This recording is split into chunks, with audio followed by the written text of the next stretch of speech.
Hello, everyone. Thanks for being here so early. I hope you had your lattes. My name is Adrian. I'm a technical artist at Unity's demo team. Before joining Unity, I had a small game development studio. Before that, I worked in a bunch of other game dev studios like IO Interactive and Gameloft, so big and small. And even before that, I worked in post-production, so I had quite a career path. And with me today is Andy. And Andy, do you want to say a few words about? I mean, I can't live up to that afterwards. So I have the joy of sitting next to Adrian in the office. My title's on the board. My parents still don't know what I do. So I basically help build demos and teach how Unity is made. And I have the joy of sitting next to Adrian, and we had a conversation a few weeks ago, said, hey, let's co-present, and then now we are suddenly here. So yeah, I'm to blame for putting us both here together. So about that, the thing is that usually when you submit these talks months in advance, it sounds like a great idea. You're going to finish on time, and you'll have plenty of time to make your presentation afterwards.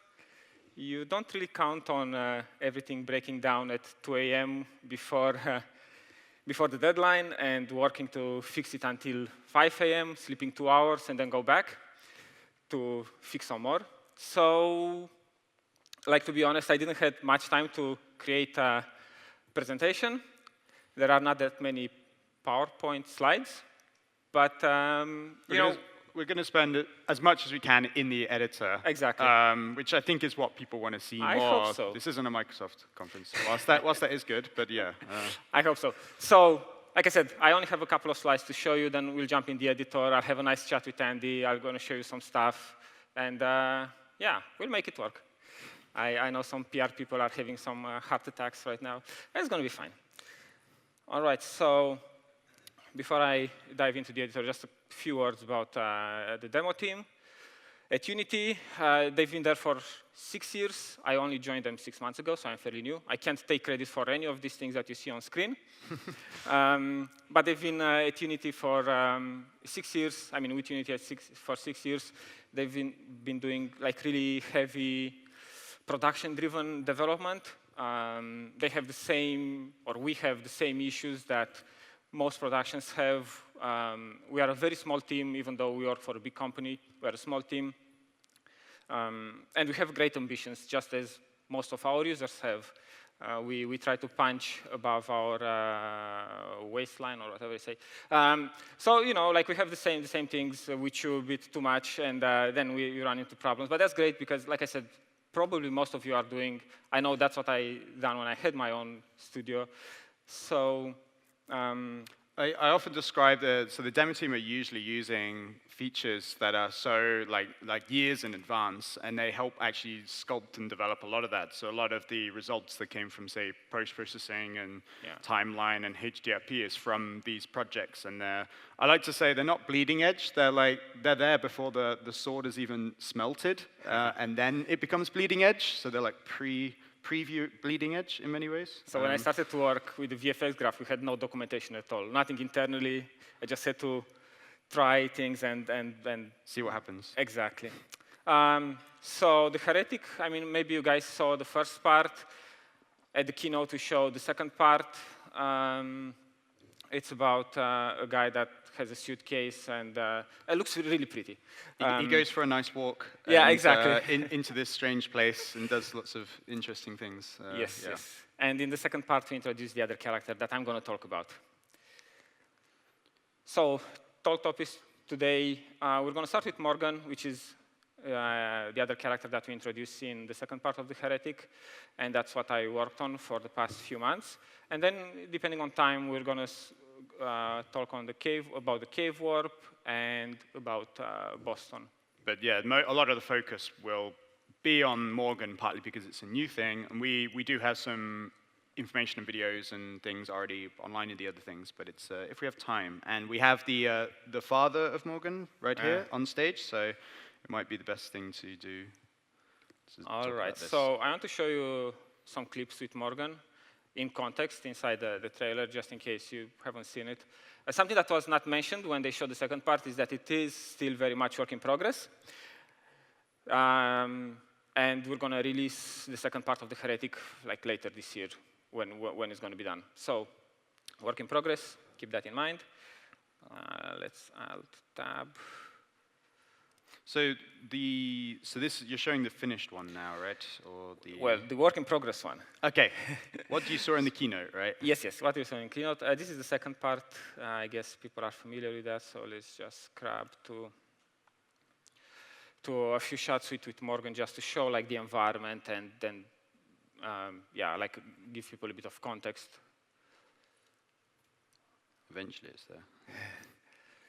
So Morgan is this godlike creature that has an undefined shape. It morphs between passive and aggressive, between female and male, and things like that. And he can do some cool stuff that I'm going to show it to you. And the whole character, like every piece is rendered using VFX graph. Yeah. Like every piece is basically a particle shard, yeah. and is controlled individually from lots of different contributing factors. Yeah, and we should talk about those and show the audience some of that.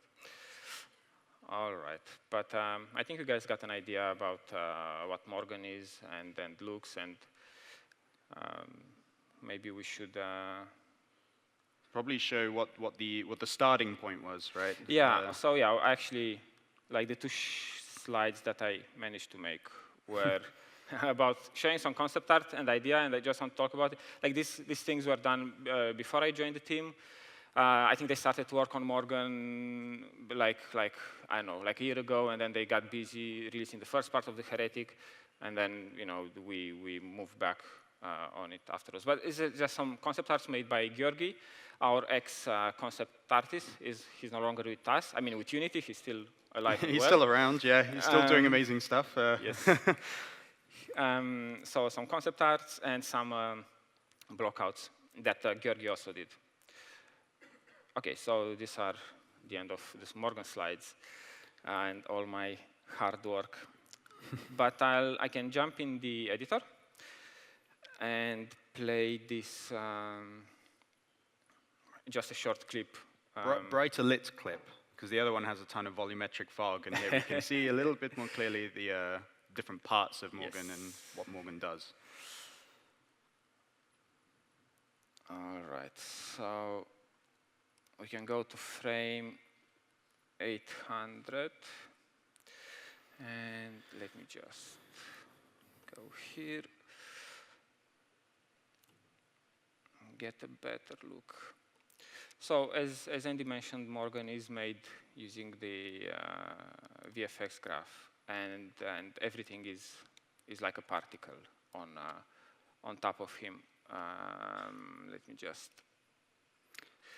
disable that. So now I can control his two stages using using this slider. So the script, basically, the values you have feed into the VFX graph, because the VFX graph is parameters that you can expose publicly. But here you have basically a slider called morph, which obviously drives a lot of sub-values in the graph. So that's the thing. That's one of, like, as a technical artist, one of the things that I need to worry about is like exposing the user, the artist in our case, exposing only what's important for them. So this morph slider that goes from 0 to 1, I think, drives, I don't know, like 20 other sliders inside, all different values and so. But it's like it's important to make it readable for them, and it's also important to make sure that they can't break it. Like if I wouldn't cap this to 1, then it would probably do something bad. You'd have someone else keep scrubbing. They're like, oh, I'm at negative 2,000. Why is it rendering, a million miles away? And then Adrian gets angry. It happens. But so here's the thing. Like with particles, it was important for me to make Morgan not look as the standard kind of particle-based swarm of bees character. So I spent a lot of time trying to create this how do you call them, Andy? Like symmetries and like precise control of the particles, because like usually particles are meant to be hectic and then semi-random and stuff like that. And undefined. So I guess, so how did you actually map particles to specific parts? Because obviously Morgan's got like gold, what's it called? Gold shoulder plates and gold parts, and obviously, a face shape. Yeah. So rather than a random particle system that's, like a swarm of bees or something like this, how did you actually map certain shards to certain places? I know I'm asking the difficult questions. I'm just grilling Adrian on stage now. No, so the answer is twofold. So because the VFX doesn't support skinned meshes yet. They know it's important. We keep asking them for them being the R&D team. And they're going to do it at some point, I'm sure. But until then, what we did is that we have this separate camera for Morgan. And this is rendering some passes in UV space, like the position. I can show you how it looks here.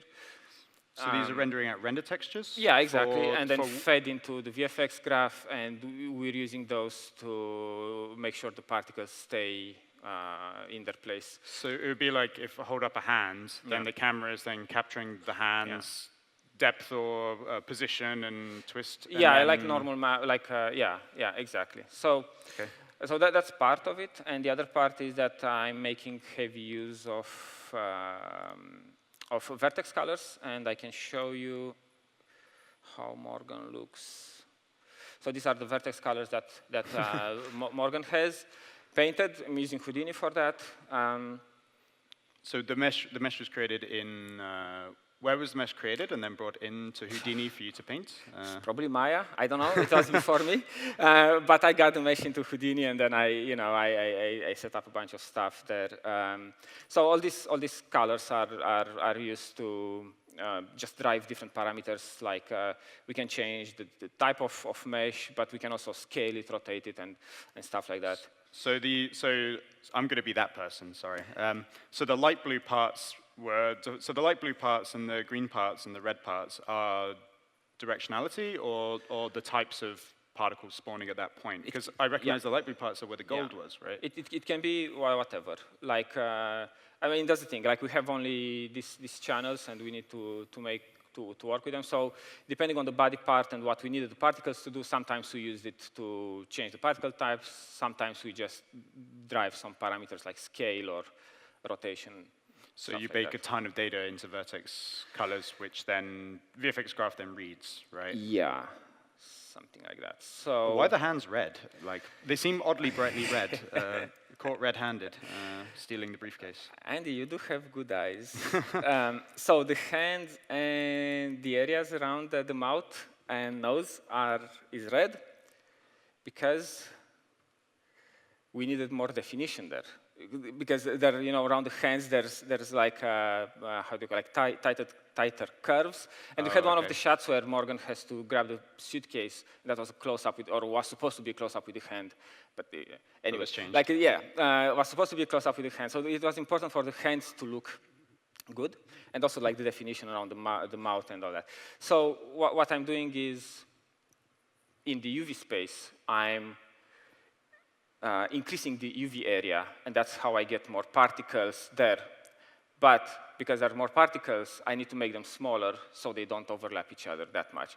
Hence the red. So the red is used to adjust the particle size in these critical areas.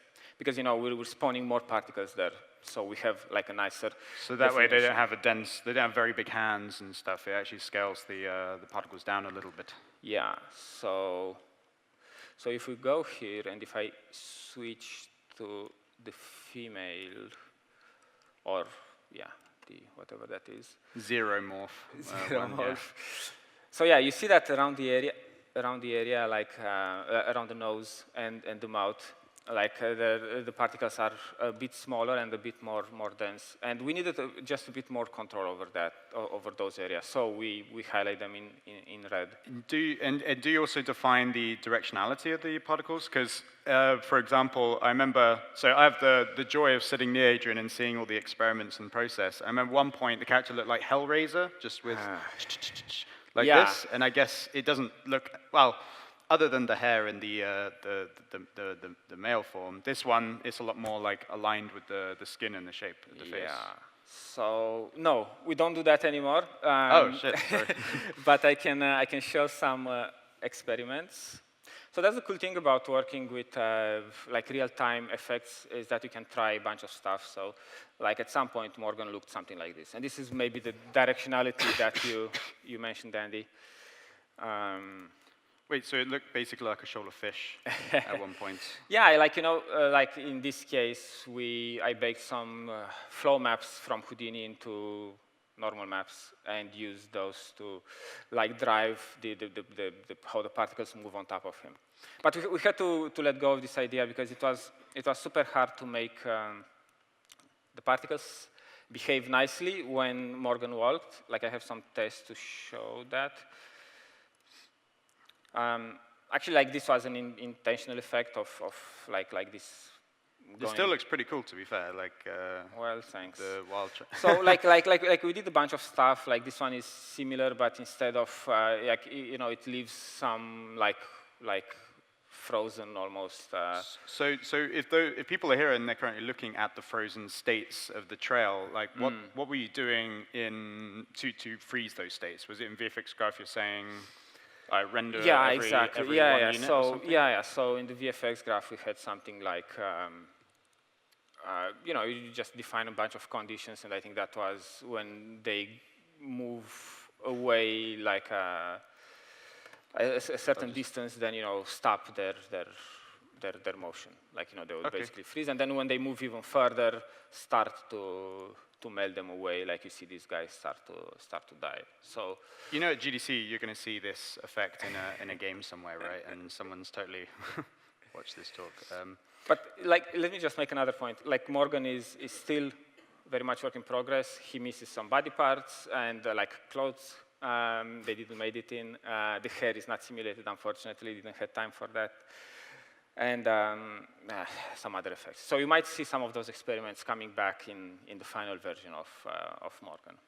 So you, as well as having this dissolving the face between, or dissolving the body between these two parts, you obviously have a lot of other controls, such as the hairline. Oh yeah. Or the headline. Do you want to show those sliders and values? So I'm not sure how well you can see. Yeah, they can see, I think. All right. So the thing is that, again, like something that we tried with the VFX graph was to really have like good local control on particles. Again, something that goes a bit against what VFX graph is, of what like a regular particle system is used for. But in here we have this kind of hairstyle generator. This is just a face mask that you can enable, and the cool thing is with working real time is that we can have like live sessions with the creative director where we go together and just tweak the hair or like the looks. So for example, here I can go and increase some of these things. So this is the Elvis version of the Heretic. I keep making that joke and it doesn't get any better. It's yeah. So you see, like I have these controls here that I exposed, and you can do it live in the actual shot with the final lights, final post-processing, final environments, and all that. So this is super nice for just iterate on the look, and everything still works. Like the animations play and all that stuff. Like there's no need to wait for simulations to export stuff. Like it just happens live. So we have this like face mask now that looks a bit more obvious, more impressive. And then yeah, like we can let me just. I think you can also change the scale of all the particles, right? Yeah, there's somewhere a button for that, but that it requires me to drive. Yeah, but the scale is not that's something else. It's to scale the entire Morgan. It's not just the particles, because we have one shot where Morgan needs to go from big to small. Oh, so you're not just scaling individual particles, but also the whole Yeah, graph, the exactly. whole system. So there's a bunch of stuff going on there. But yeah, like I said, I just exposed a few parameters. I think there are over 100 behind the scenes, and you can you can really change the feel of a character. And like I said, everything stays live and well. Like all these changes are reflected. Yeah, instantly. So I do have one question, which is, so you're rendering Morgan to the camera, and the camera is then being fed in for where the particles spawn and the directionality and stuff. So what are you actually rendering to the camera? Because we saw the Vertex Colors. Are you rendering a mesh, or are you rendering, like, what is the shape that the camera is actually picking up? Well, the camera is picking up the particles that are on the mesh. I mean the Morgan camera. Yeah, the Morgan camera is picking up Morgan, the mesh that I showed you with the Vertex Colors, but it's in its own render path. Okay, it doesn't have its own mesh, submesh?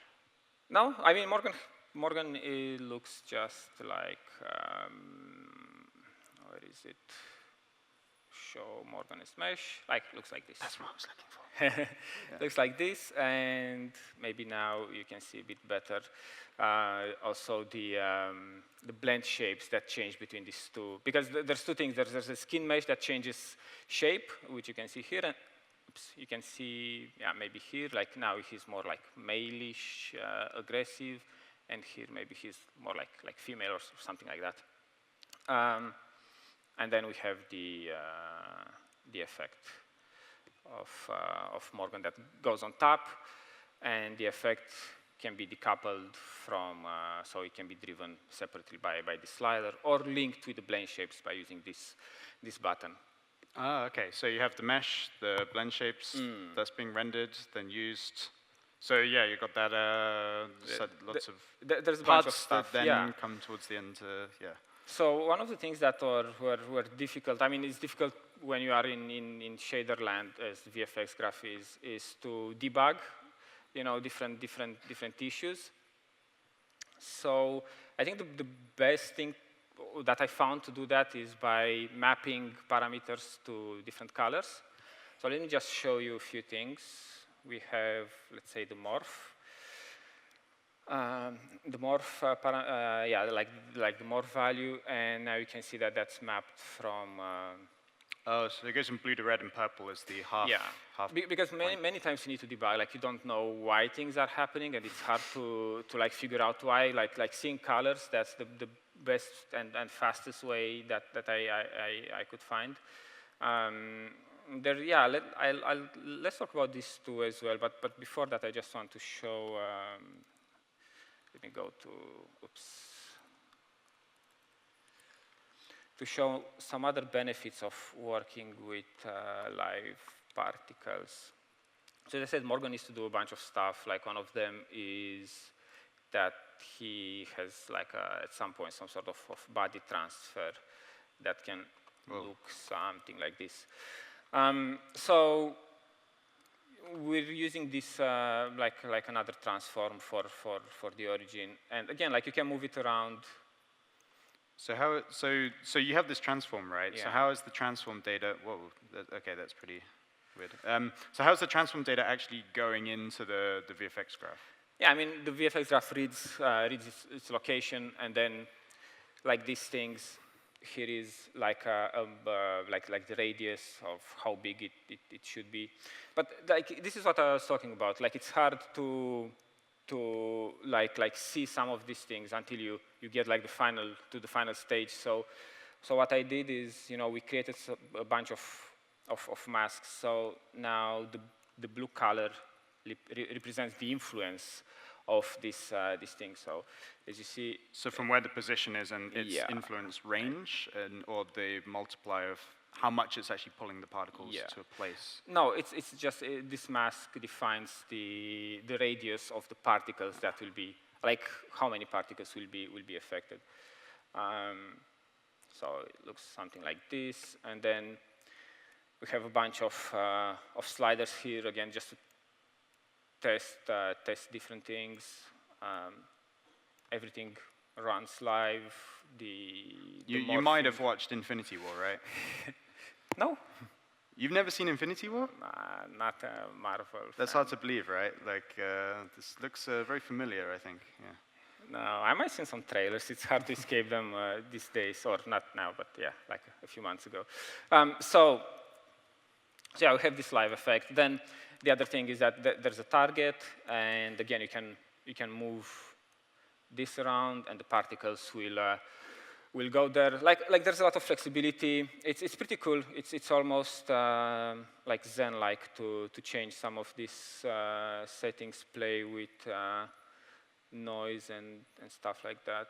Oh, where's the trail noise? So you set up so why did you actually set up these transforms, game objects in the world, as opposed to just in VFX graph typing go from A to B, right, as hard values? Yeah. Well, I mean, you know, like. Is that so for other people on the team could just move a transform and then I mean, yeah, and you know, like we're like I said, like the demo team is very much like a production-driven thing where things change, like in the last minute. You know, the creative director might want, yeah, everything to move the other side. So I'm just trying to anticipate all these things and build as much flexibility as possible. I had someone laugh, so they're definitely relating a bit to last-minute creative decision-making. Happens everywhere, man. So look, I mean, this is pretty cool. Let me turn off the, where's the debug? So many buttons. I made them, so I can only blame myself. But yeah, so another thing, Andy, that I think I would like to mention it, is that there are kind of two types of effects that you can do in the VFX graph. I mean, probably more, but like I would split them into two categories, are like the frame-dependent ones and the frame-independent ones, and there's probably a better name for it. But what I mean by frame-dependent is, like you see, I can precisely control where these particles land, scrubbing the timeline. They behave in a, you know, it's scrubbable, and they behave in a. They adapt to where the. Yeah, and it's like cohesive thing. So that's the frame dependent, and in this case I needed that because these particles would land on the small hand, so I needed them to land exactly where I wanted them. Oh, to grab the briefcase. Yeah. Yeah, so it's going to look weird if it's grabbing somewhere else, right? That would not be good. So these are like frame-dependent things, where you don't usually, I mean, you don't use forces, but I'm not physics-based forces, but you know, you need to spend a bit more time just making sure that the particles looks interesting. I mean, you can still use noises like what I'm doing here. So you still have some nice things, but you need to do a bit more work to create these nice, interesting effects, right? Like we could animate this offset in the timeline and all that, so it looks like wavy and stuff like that. But on the other hand, you get a lot of precision and a lot of, just. So it looks random, but you're actually. Well, yeah, I mean, that's the trick, right? Yeah. So we have that kind of effect, but then we also have the frame-independent effects that I can show. So at some point, after a small Morgan is made of the big Morgan crumbles down, and that looks something like this. So we have a crumble slider. I still don't believe you haven't seen Infinity War, I'll be honest, after seeing all these sliders. You're going to go back and watch it tonight, right? Nope. So we have this crumble slider. But you see, like, this is a time-dependent, no, frame-independent thing. Like, it's a physics force being applied to it. So if I put the slider back, you see that Morgan comes back, but he's not feeling that good. Like I need to actually recompile the VFX graph for it. Like, and it's not really scrubbable. I can't animate this thing, and it's not going to go back up, because it's physics-based. Like, I guess at some point you could cache it, and then, you'd have something. But the advantage of this is that you can get some more interesting effects, like easier. So we have this avalanche intensity, because at some point you are supposed to roll down. I think that's been cut or something. But, it's still there. So we have this avalanche intensity. So now when you use, when it crumbles, it can do some more interesting effects. And this is just like a vector field that I exported. I was just going to ask. So obviously the shape that it's blending is generated in that shape. So you said it's a vector field. Yeah. So is that vector field?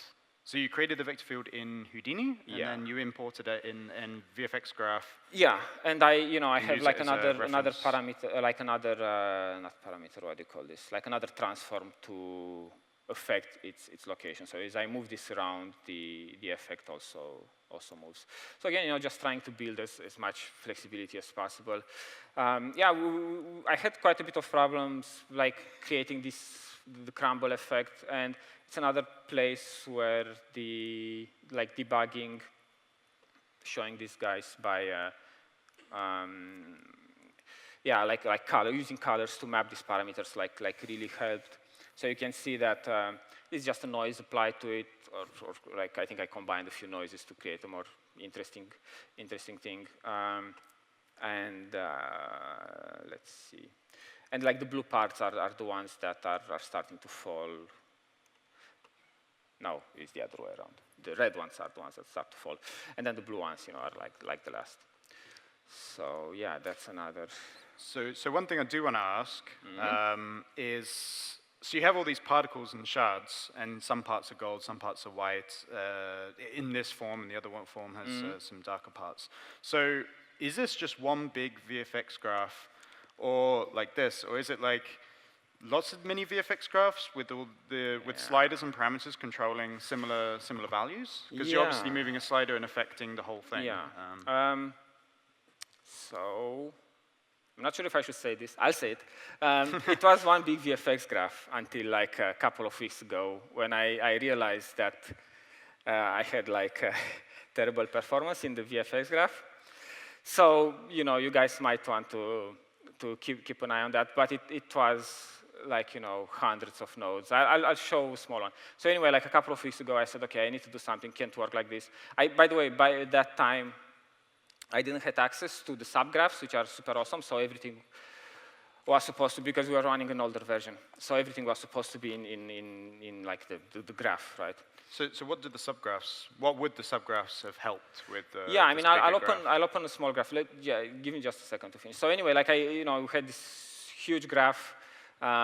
We ended up cutting in 6, 7 smaller graphs. So each body part has its own graph. Actually, the face has 3 graphs, because I'm not sure if it's that visible, but like the female face has a higher density than the male face. Like you see, the male face has fewer but bigger chunks, while the female face. So we had to cut that. Like it was possible to keep it in the same graph, but then it was like too much to handle. But anyway, I also complained to R&D, and maybe and they're going to watch this video, by the way. Yeah, but they understand. Like here's the thing. Like at the demo team, we're really pushing things where like to an extreme. Like I don't think anyone anticipated. I'm sure this isn't the first time that the demo team in the last 6 or 7 years has said, we're going to do this, and let's see. People said you shouldn't do this because it's hard, and said, well, we're going to do it, and then we have proof points and research and like R&D sometimes listen to us. No, I'm joking. They're great. They're great to work with. That was just a joke. So yeah, I mean, I can show one of the graphs. Like again, it's not going to be a pretty site. I haven't had time to tidy up. It's like a spaghetti monster at its best or worst. So let's give it a second to open. So this is the body graph that takes care of the. So just the body. Yeah. Is it just the body? Is it the arms and hands as well, or just the body? Yeah, the arms are there as well. So importing 2.0. Yeah. So we have a bunch of. A bunch. Yeah, we have a bunch of parameters. So here's the thing. Like these parameters were for the entire graph.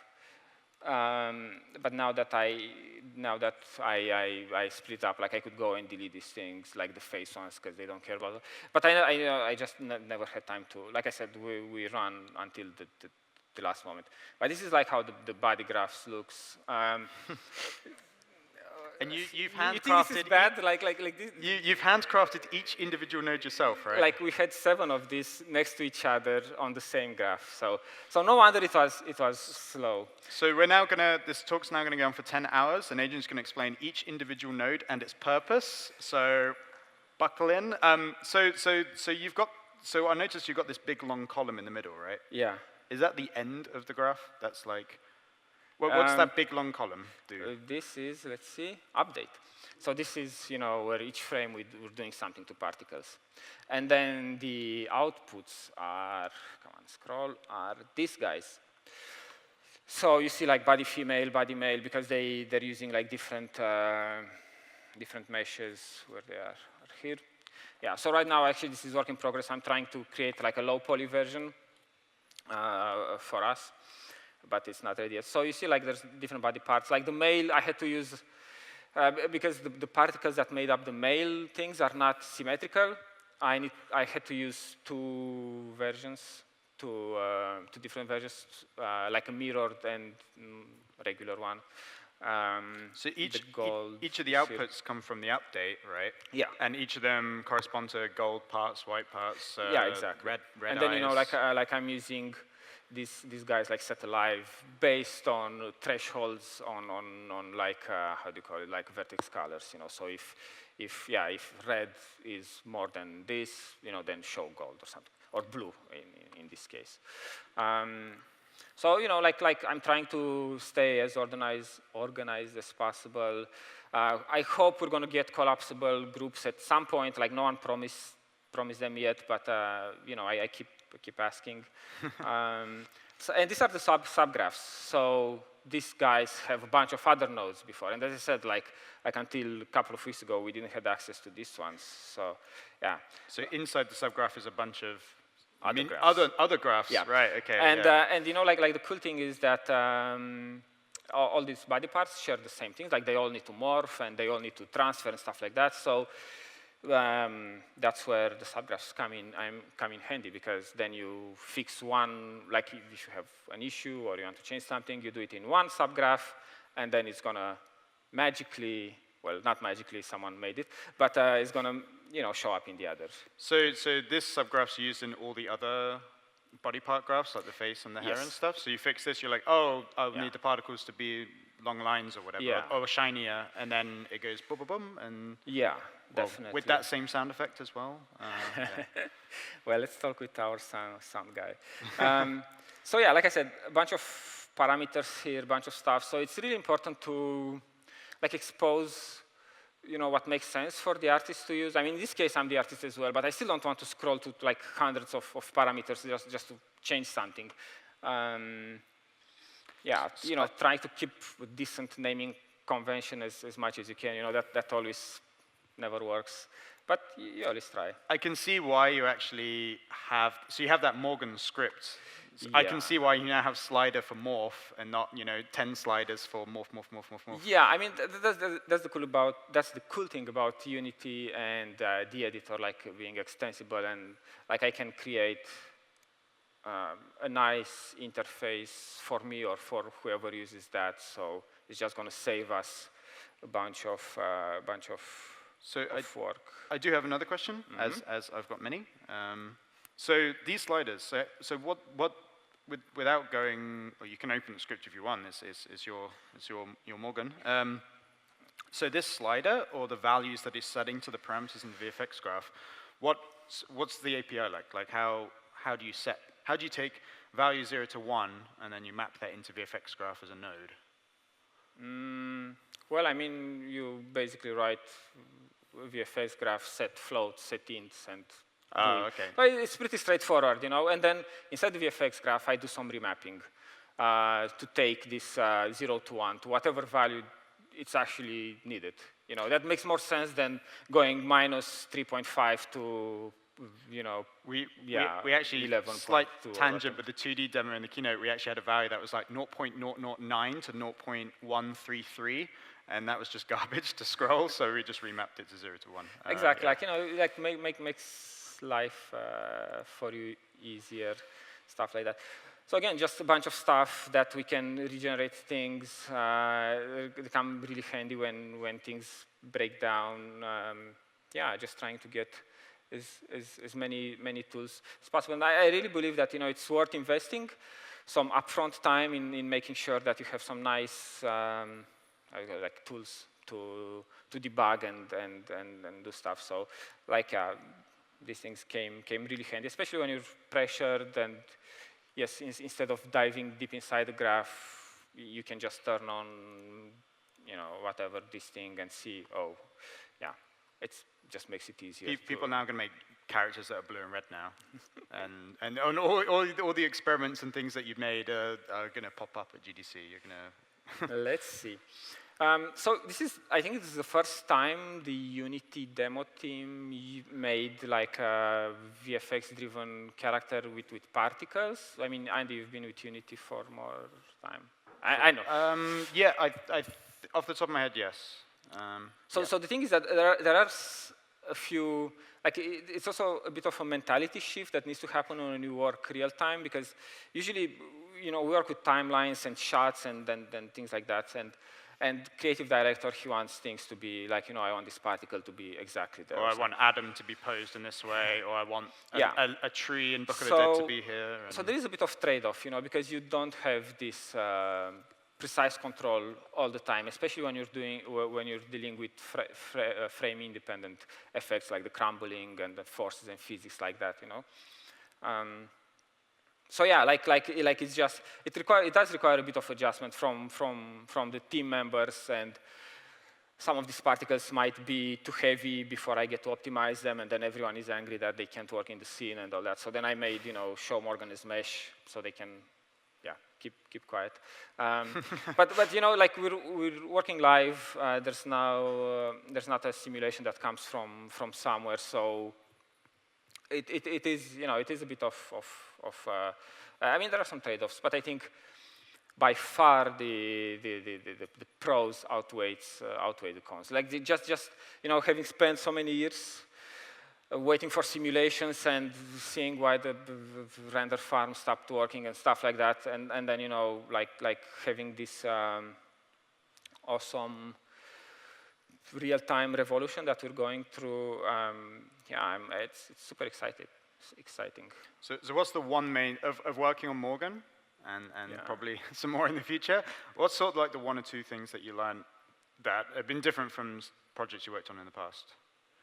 I mean, I think Morgan was because we didn't have any clear concept art, especially when it had to morph and stuff like that. It was a lot of exploration in the beginning, which was super fun, but also, like, you know, when you have a blank slate, it can make it a bit more difficult. Again, it was nice to work with the VFX graph. Like when I started, like, they didn't really, like, Wes, our creative director, didn't really care how the character was done. He just wanted to look nice. I did a couple of tests in Houdini because I'm like a Houdini user. I did a couple of tests there. But then I said, okay, you know, let's try something different this time, and let's build this complex character with the VFX graph. Like I said, didn't have any documentation back then. It was like in alpha stage. Nothing worked. But I think it paid off, because it gives us, you know, like if I would made Morgan in Houdini, then Unity would basically be like a player of Alembic files or whatever we would rather than having transforms. Rather than, you know, building the effect actually inside Houdini. So yeah, I don't think we have time to show the other stuff, Andy. But that's okay. There's videos on YouTube, so that should be okay. But thank you for everyone for coming. We have 1 minute left, so maybe one question. Or are you going to be around for the rest of today? Yeah, definitely. I mean, I'll be around for 10 minutes, and then I'll go and sleep. So yeah. If you see him asleep in the corner somewhere, just maybe let him sleep for a little bit. Don't disturb me. No, but I'll be around. So yeah, any questions, grab me afterwards. Yeah, thanks for being Thanks for here. coming along in the morning.